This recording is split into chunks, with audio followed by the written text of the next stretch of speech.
दफ्तर में आज सिर्फ सना के ही चर्चे थे। सना ने सेल्स टीम में ज्वाइन किया था।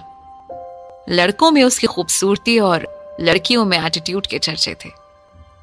एचआर असिस्टेंट ने पूरे फ्लोर पर एक एक एम्प्लॉय से उसे मिलवाया।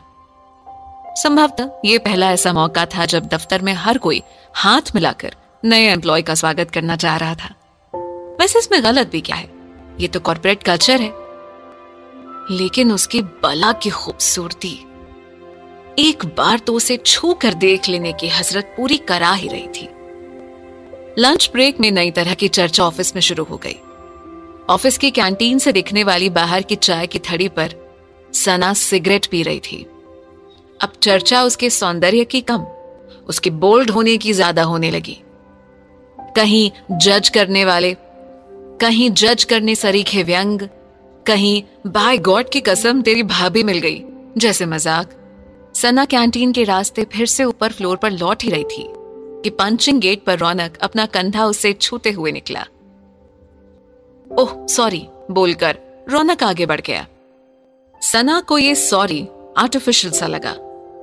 वो बार बार यही सोच रही थी कि कंधा टकराना नॉर्मल हो सकता है, लेकिन पूरे हाथ को छूते हुए निकलना और सॉरी बोलते वक्त उसका आंखों के बजाय शरीर की ओर घूरना एक सामान्य घटना नहीं थी।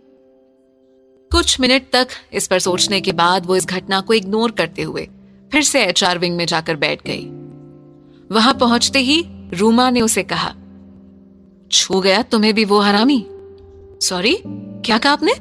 सना ने चौंक कर रूमा की ओर देखा। देख रही थी मैं गेट पर वो तुमसे कैसे टकरा कर गया। हाँ, वो सॉरी बोल रहे थे। Who is he?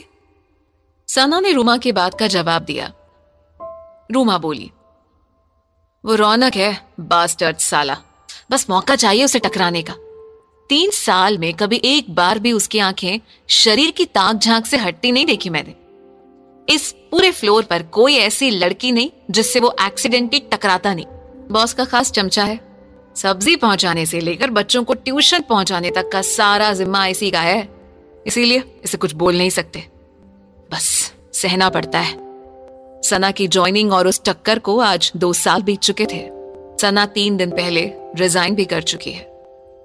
रौनक वहीं उसी दफ्तर में रौनक फैला रहे हैं। अब भी वो किसी से भी टकरा जाते हैं। किसी ने उसे कुछ कहा, न किसी ने उसके ऊपर वालों से कुछ कहा। रौनक का प्रमोशन हो चुका है, उसे कैबिन मिल गया है। आते जाते आजकल वो कंधे के बजाय सीधे सीधे टकरा जाते हैं। ऑफिस फीमेल स्टाफ थोड़ा संभल कर चलता है तो वो फीमेल विजिटर से टकरा जाते हैं।